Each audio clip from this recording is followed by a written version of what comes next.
안녕하십니까. 뉴시스 북한팀 박수성입니다.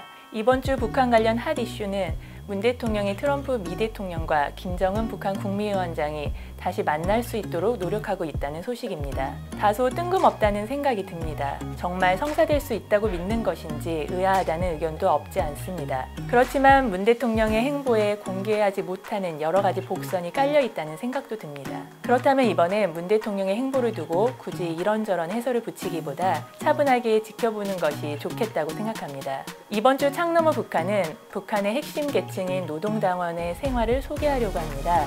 5월 18일자 영상 차이나는 클라스 북한 노동당원 편에서 노동당원이 누리는 특권을 주로 소개했습니다. 그때 기회가 닿는다면 노동당원들이 겪는 어려움에 대해서도 살펴보겠다고 말씀드렸던 내용입니다. 고위 탈북자 한 분이 노동당원의 삶에 대해 꼬치꼬치 캐묻는 제게 답답하다는 듯 이렇게 말했습니다. 노동당원은 국가를 위해 어렵고 힘든 일에 앞장서는 선봉투사다. 얼핏 당연한 말처럼 들리지만 노동당원들의 생활이 속된 말로 정말 빡세다는 것을 그렇게 표현했다고 생각합니다. 모든 당원들은 당 생활이라는 걸 해야 합니다. 노동당원은 이른 아침에 출근합니다. 중앙당의 경우 통상 7시면 사무실에 도착합니다. 가장 먼저 출근하는 사람은 보통 사무실에서 가장 젊은 사람입니다. 남들보다 20-30분 정도 먼저 출근해 정성사업이라는 걸 합니다. 정성사업은 사무실마다 걸려있는 김일성, 김정일 초상화를 깨끗하게 닦는 일입니다. 곧이어 출근하는 당원들은 깨끗하게 닦인 초상화를 향해 정중하게 인사하는 것으로 하루를 시작합니다.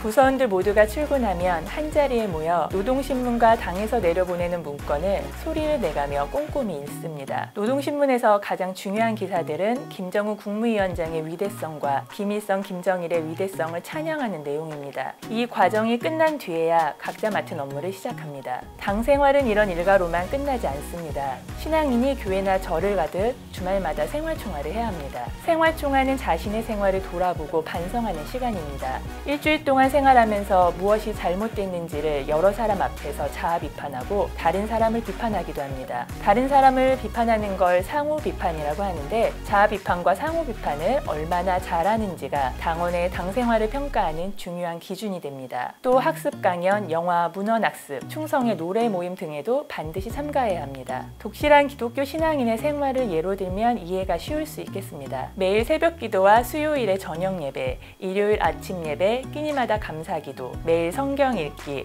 중요한 일이 있을 때마다 특별 예배와 기도 등 신앙생활을 하지 않는 사람이 보기엔 숨가쁘게 사는 모습입니다. 다만 북한 노동당원의 당생활은 독실한 기독교인의 신앙생활보다 훨씬 더 철저합니다. 특히 냉엄한 평가가 뒤따르고 평가 결과가 그 사람의 미래를 결정한다는 점에서 신앙생활에 비해 정신적 위안보다는 스트레스가 훨씬 더 큰 쫓기는 삶의 연속입니다. 모든 노동당원은 당생활에 더해 자신의 담당 업무인 혁명과업과 소속 부서가 공동으로 처리하는 업무인 행정과업을 수행해야 합니다. 노동당 중앙당에서 일하는 당원의 업무를 예로 들어보겠습니다. 중앙당은 내각, 최고인민회의, 법원과 검찰, 각 시도인민위원회 등 정부기관은 물론 기업과 사회기관 단체들을 지도합니다. 여기서 지도는 이렇게 저렇게 하라고 시키는 일에 그치지 않습니다. 예컨대 평양종합병원 건설에 관여하는 중앙당 부서의 당원은 자기가 맡은 과업을 완수하기 위해 수단과 방법을 가리지 않고 사람과 물자를 동원해야 합니다. 하루 종일 전화를 붙잡고 온갖 곳에 압력을 놓고 설득도 하고 문제가 생기면 해결책을 마련해야 합니다. 편법을 동원하지 않으면 해결되지 않는 경우가 많습니다. 앞에 인용한 고위 탈북자는 늘 자원이 부족한 북한에서 혁명과업을 완수하는 건 무에서 유를 창조하는 일과 마찬가지라고 강조했습니다. 따라서 매일 밤늦게까지 일하는 것이 중앙당 노동당원에게는 필수적입니다. 많은 특권을 누리는 것 이상으로 모든 것을 바쳐 일하지 않으면 도태되는 걸 피하기 어렵습니다. 행정과업은 자신을 맡은 업무 외에 추가되는 각종 부가적 과업을 말합니다. 예를 들어 모내기철에는 당과 내각 등 모든 기관 단체가 총동원돼 농촌의 모내기를 지원합니다. 기계화가 덜 돼 있어 농촌 일손이 크게 부족하기 때문이지요. 이처럼 몸으로 때우는 일만 있는 것도 아닙니다. 외무성이나 무역성, 당 국제부, 외화벌이 기관 등 해외 출장이 잦은 부서라면 출장 때마다 상당액의 외화를 부서에 내야 합니다. 나중에 충성자금을 당에 납부하는 용도 등으로 외화를 모으는 것입니다. 이처럼 북한의 중앙당 당원들은 1인 3역을 해내야 합니다.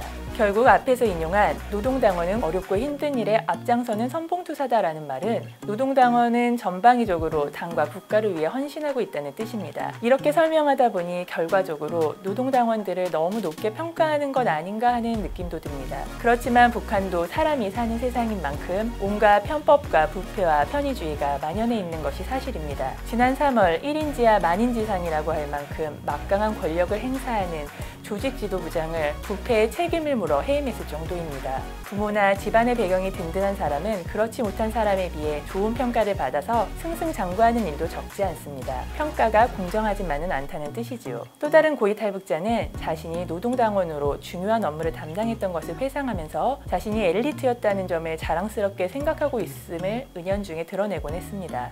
어떤 고위탈북자는 고위당원 계층이 아닌 사람들을 평민이라고 입버릇처럼 말하더군요. 그가 스스로를 귀족으로 부르지는 않았지만 자신을 귀족으로 생각하고 살아왔음을 드러낸 셈입니다. 마무리하겠습니다. 저와 함께 일하는 강영진 에디터는 60대입니다. 강 에디터는 중학생 시절 국민교육헌장이라는 걸 외우느라 애먹던 일을 종종 회상합니다. 회초리로 손바닥을 맞아가면서 외워야 했다고 합니다. 이처럼 30-40년 전까지만 해도 우리 사회에도 각종 정치적 성격의 세뇌와 동원이 잦았다고 합니다. 외국의 국가원수가 방문하면 길거리로 나가 국기를 흔들며 환영해야 했고 공무원이나 군인 학생들은 농번기에 모내기나 쌀수학에 강제 동원되기도 했지요. 이런 일들은 북한의 당 생활이나 행정과업과 똑같지는 않지만 비슷한 측면이 있어 보입니다. 그러나 오늘날의 한국 사회는 다양하게 분화돼 있어 그런 일들은 거의 사라졌습니다. 사회 각 부분이 맡은 바 역할을 충실히 하는 것만으로도 대한민국은 그럭저럭 돌아갈 수 있게 잘 짜여 있습니다. 자원의 배분은 기본적으로 시장을 바탕으로 이루어집니다.